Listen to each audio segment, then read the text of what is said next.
bien bonjour à tous et à toutes, bienvenue dans Périgord littéraire. Alors nous allons retrouver cette semaine Brigitte Bess et Raoul Lusseau avec la contribution d'Émile Borne pour leur livre Pâtisserie à la maison, au fil des saisons, alors Roussette de Lusseau, un compagnon du devoir en Périgord. Alors on a fait un peu la connaissance de, comment je pourrais dire, de Raoul Lusseau la semaine dernière. Alors pour terminer, voilà ce qu'il nous dit. Tout nouveau compagnon reçoit un nom de baptême, symbole de sa nouvelle naissance. Devenu compagnon, Raoul prend le nom de Bordelais, le franqueur. Le nom des compagnons boulangers, pâtissiers en général, compensé d'un nom de province, bordelais, suivi d'une vertu, franqueur, parce que je dis ce que je pense. Alors, il y a d'autres explications, mais ça, je vous les laisse découvrir, bien sûr, en vous procurant ce livre, Pâtisserie à la maison, au fil des saisons, et c'est une édition du Perce-Oreille. Alors, il y a un petit complément. En 1987, après un itinéraire qui aura duré plus de 6 ans, Raoul Lusseau, Borlera, Chansonnet, mais ce triple nom de famille est une autre histoire, celle de son père qu'il faudra raconter ici. Alors il devient compagnon, sédentaire et se fixe en Dordogne pour ouvrir sa boulangerie et pâtisserie le 13 mai 1988. Le début d'une autre histoire sur les terres de ses grands-parents maternels. Raoul va planter des noyers, créer un fournil, un laboratoire, se lever tôt au cœur de la nuit pour fabriquer tourtes et gâteaux dans le respect de la tradition. La production est toujours d'une exceptionnelle qualité, à la hauteur de son exigence, pour choisir les matières premières de son amour du travail bien fait. Alors implanté en milieu de la Mailleraie et tenu par sa sœur Béatrice, la boutique est un lieu de rendez-vous quasi quotidien et rituellement dévalisé de la saison des chocolats à celle des sorbets en passant par la saison des billets connus des seuls initiés. Alors, voilà, bon, alors la première partie de ce livre, la seconde partie, la plus importante, est consacrée évidemment à la pâtisserie. Alors, je ne suis pas cuisinier personnellement, mais ma femme s'est initiée au flan. Alors il y a les flans en nature, alors ça c'est la seconde partie, et la seconde partie est divisée en saisons. Donc il y a l'automne, nous sommes encore un peu en automne, l'hiver dans quelques jours, et puis après, bien sûr, le printemps et l'été. Alors les flans, donc je vais redire aux flans, qui sont ma foi ma fameuse réussite, c'est très bon. Alors il y a les flans nature et les flans aux fruits. Alors les flans sont des desserts faciles à faire, une bonne pâte brisée et un appareil tout simple pour un flan nature ou des flans confectionnés avec des fruits pruneaux ou abricots selon les goûts. Alors avant toute chose, il faut foncer un moule, manquer beurré avec une abaisse de pâte brisée assez fine en faisant remonter la pâte jusqu'au bord, réserver ce fond de pâte au réfrigérateur. Alors, bien sûr, il y a les termes de métier. Alors, foncer, c'est déposer une abaisse de pâte dans un moule ou un cercle afin qu'elle épouse celui-ci. Et une abaisse, c'est le morceau de pâte obtenu avec un rouleau. Il peut être découpé à l'emporte-pièce ou service à garnir un moule. Voilà. Alors, tout ça, bien sûr, est expliqué à la fin du livre. Il y a l'explication des mots de métier, bien évidemment. Alors, je vais rechercher un peu. Alors, pour une abaisse, puis après, il y a un lexique, évidemment. Alors, on a vu un peu. Alors, il faut... avant tout, bien sûr, foncer le moule, comme vous avez dit. Alors, préchauffez le four. Faites chauffer dans une casserole le lait entier avec la gousse de vanille fendue et grattée. Dans un cul de poule mélangé en fruitant, alors un coup de poule c'est comme une sorte de bol. Un cul de poule mélangé en fruitant la fécule de maïs, le sucre et les œufs. Alors ensuite, quand le lait bout dans la casserole, versez-le dans le cul de poule en continuant à bien remuer le mélange. Versez cet appareil à flanc dans un moule à manquer. Il doit effleurer le bord de la pâte, enfourner immédiatement. Alors, il y a un petit ajout pour confectionner des flans au pruneau ou aux abricots. Mettez les fruits secs à tremper au moins 2 heures avant. Égouttez-les bien et répartissez-les sur le fond de la pâte. Recouvrez jusqu'au bord du moule et avec l'appareil à flan. Alors, là, vous voyez à peu près que je ne suis pas un très bon cuisinier. Alors, il y a les quiches. Alors, ça, bon, les quiches en hiver, c'est bien bon. Alors, tout en restant fine, la pâte brisée constitue un fond assez solide pour accueillir des appareils constituant, comme ceux des tartes salées, tartes à l'oignon, épinards, chèvres, brocolis, truites fumées, Ici, elle est parfaite pour une quiche de belle taille. Alors, bon, il y a tous les ingrédients que vous trouverez, bien sûr, dans ce livre, Pâtisserie à la maison au fil des saisons, de Raoul Lusseau et Brigitte Bess. Alors, vous voilà quand même ce qu'on nous dit. Foncez un moule assez haut, au moins 2 centimètres, c'est de sa hauteur préalablement beurrée, avec une boule de pâte brisée, et placez-le au réfrigérateur. Faites revenir des lardons fumés dans une poêle et mettez-les de côté. C'est pour la quiche, je le précise. Préchauffez le four, mélangez au fouet le lait, la crème, les œufs, le sel, le poivre et la pincée de muscade. Alors ensuite, sortez le moule du réfrigérateur, répartissez les lardons sur le fond de pâte brisée saupoudrée généreusement de gruyère râpée. Nappez avec l'appareil que vous avez préparé, enfournez immédiatement. Alors quand la quiche est bien dorée, eh bien ma foi, c'est prêt. Bon alors, bien sûr, il y a la pâte à foncer. Alors là, nous étions, comment je pourrais dire, en automne. Alors il y a bien sûr les tartes. Alors ça, les tartes, c'est traditionnel. Hein. La tarte paysanne avec un appareil là. Alors on nous dit la pâte à foncer est parfaite pour se servir de fond à ce que les pâtissiers appellent un appareil, c'est-à-dire un mélange plus ou moins riche des ingrédients classiques, farine, œufs, matière grasse et liquide. La tarte paysanne est une version à la fois rustique et gourmande qui associe un fond de pâte à foncer, des fruits et avec un simple appareil. Alors foncer le moule, on a déjà vu, à préparer le four sur un fond de pâte assez épais, disposer 4 à 5 pommes poires pelées ou simplement coupées en 4 avec des gros morceaux. Donc ça c'est au choix, mais le tarte c'est toujours bon. Hein. Recouvrez les fruits avec le mélange liquide composé du beurre, du sucre et de l'œuf battu ensemble, enfourné sans attendre. Alors, la totale peut être aussi réalisée avec des fruits secs, abricots, poires en conserve par exemple au lieu de l'appareil. Vous pouvez enfin absorber le jus de fruits, napper le fond de la tarte avec de la compote, des pommes ou le saupoudrer avec de la poudre d'amande.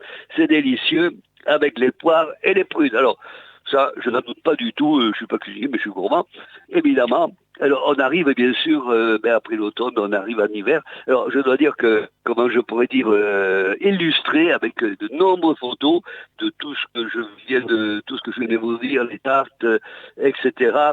Et il y a les pains, il y a beaucoup de choses. Il y a par exemple, il y a la pâte à choux. Alors, il y a la pâte à crêpes. Ah oui.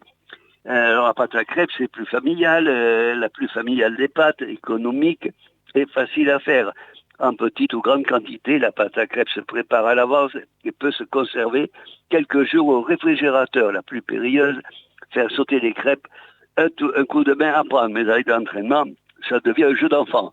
À déguster, plier ou rouler. Alors, faire sauter les crêpes, le plafond, à manger les crêpes.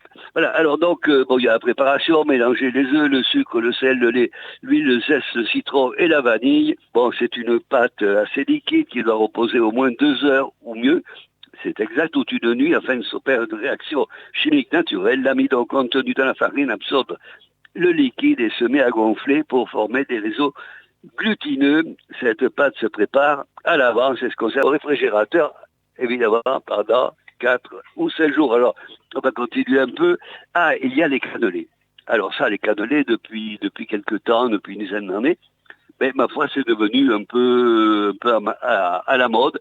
Voilà ce qu'on nous dit. Pour réussir ce qui caractérise un bon cannelé, être croustillant à l'extérieur et moelleux à l'intérieur, vous allez devoir investir dans des moules en cuivre, car les moules en silicone ne donnent jamais le résultat espéré. Il faut bien suivre les étapes de la recette en préparant la pâte la veille pour cuisson et dégustation des cannelés le lendemain. Alors, bon, on a essayé, mais alors avec des moules en silicone. Donc la prochaine fois, on achètera des moules en cuivre. Alors, je vais vous donner la recette rapidement. Dans une casserole, mettez à bouillir une grosse moitié de lait. Ensuite, dans un grand cul de poule, mélangez le sucre, la farine, l'œuf entier et les jaunes d'œufs. Ajoutez une première portion de lait froid, 200 grammes environ. Ajoutez une première portion de lait froid dans une casserole afin de refroidir le lait bouilli qui doit tomber à 70 degrés. Enfin, verser le contenu de la casserole dans le cul de poule, filmer et réserver une nuit au réfrigérateur. Alors, le lendemain, il faut préchauffer le four. Il faut enduire avec un pinceau l'intérieur des boules avec une huile épaisse appelée slider. facile à trouver dans les magasins spécialisés. À la fois ajouter du rhum, ça c'est important, et mélanger à nouveau la pâte qui doit être bien homogène. Verser la pâte dans les moules et les remplir tout à fait et enfourner immédiatement. Alors la cuisson, démouler un cannelé pour vérifier la cuisson et remettez au four si nécessaire. Alors pour débouler les cannelés dès la sortie du four, disposez-les sur une grille pour éviter qu'ils ne se ramollissent. Voilà, et il y a de très belles photos de cannelés. Ça donne faim pour le petit déjeuner, mais à l'heure qu'il est, c'est un peu dépassé. Alors, il y a, bien sûr, il y a autre chose. On va arriver au printemps. On va arriver au printemps et il y a les choux à la crème. Alors ça, les choux à la crème, la pâte à choux est plus technique à réaliser, étape par étape, pour obtenir une pâte onctueuse, ni trop liquide, ni trop dure, avec assez de corps pour réussir des choux moelleux, bien gonflés et assez creux pour accueillir, si besoin, une garniture. On va vous donner la recette complète. Et il y a donc cette pâte à choux. Ils sont trop choux, nous dit-on sur ce livre. La pâte à choux se décline de multiples façons, en toute occasion. Les chouquettes, toutes simples à goûter à la pièce montée, dans les grands jours, et elle a toujours, c'est vrai que pour les mariages, il y a toujours la pièce montée avec des chouquettes, nous on appelle ça des choux à la crème, tout simplement.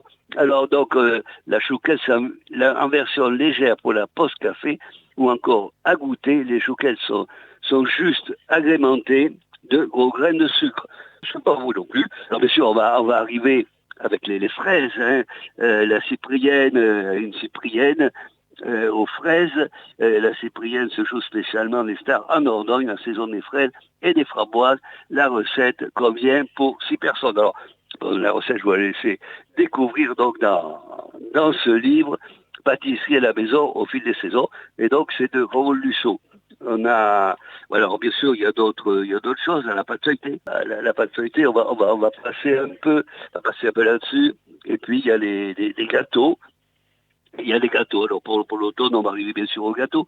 Alors le gâteau René au féminin, le feuilleté sans pâte, beaucoup de fruits et très peu de pâte. Délicieux gâteau feuilleté, mais nous avons triché avec ce dessert qui doit son feuilletage, la finesse des tranches de pommes et le poire qui le compose. Alors bien sûr, il y a les proportions, 100 grammes de farine, 80 grammes de sucre, 2 œufs, 130 grammes de lait, etc. Alors, c'est une préparation assez rapide, puisqu'elle dure 20 minutes. Et c'est bien sûr les gâteaux, qu'ils soient René ou autres, sont toujours des choses très appréciées, mais mettons sur 4 heures. Alors, les pâtes pour petits fours secs. Alors ça, les petits fours, à 4 heures, c'est très bon. Alors, il y a les rochers, les palais au raisin, les madeleines au citron, les madeleines au chocolat, les madeleines au miel ou au café. Il y a les beignets à la fleur d'acacia et les tempura. Alors, un tempura, comment je pourrais dire? Alors, c'est à la japonaise, un mode léger et croustillant pour faire frire de petits bâtonnets de légumes, fleurs de courgettes, asperges, des cubes de poisson cru, de crevettes enrobées d'une pâte à crêpes très liquide. Voilà. Alors, il y a bien sûr, et il y a le pain. Et il y a le pain. Donc, bien sûr, on ne va pas passer. Le pain est quand même une chose importante et on ne va pas l'ignorer. On ne va bien sûr pas l'ignorer. Alors, pour 2 kilos de pain, il faut 1 kilo de farine, T65, 650 grammes de sel, 2 grammes de levure biologique ou de levure de boulanger. La levure de boulanger, c'est très bon. Voilà. Et donc, on peut faire le pain, il faut mélanger la farine et l'eau dans un local à 20 degrés jusqu'à ce que le mélange se décolle. Alors ça, les gens qui ont l'habitude de faire du pain, parce qu'on faisait beaucoup à la campagne, j'ai encore connu des gens à la campagne qui faisaient leur pain, il y a quelques années quand même. Alors donc, je crois que mon quart d'heure doit être bien loin d'être achevé. Donc je disais que sur ce livre, il y a les mots du métier, il y a les mots de métier, il y a l'index des recettes, et il y en a beaucoup. C'est très très bien illustré, et vous pouvez vous entraider. Il y a un petit texte lors d'une cantine populaire, c'était l'histoire d'un petit pâtissier dont l'amour se perd, ainsi qu'un éclair. Je lui ai offert un Saint-Honoré, j'en suis tout baba, car il s'amoqua, j'ai tant de peine. Je pleure comme une madeleine, car je l'aime comme je trouve mes jours dans un puits d'amour. Voilà.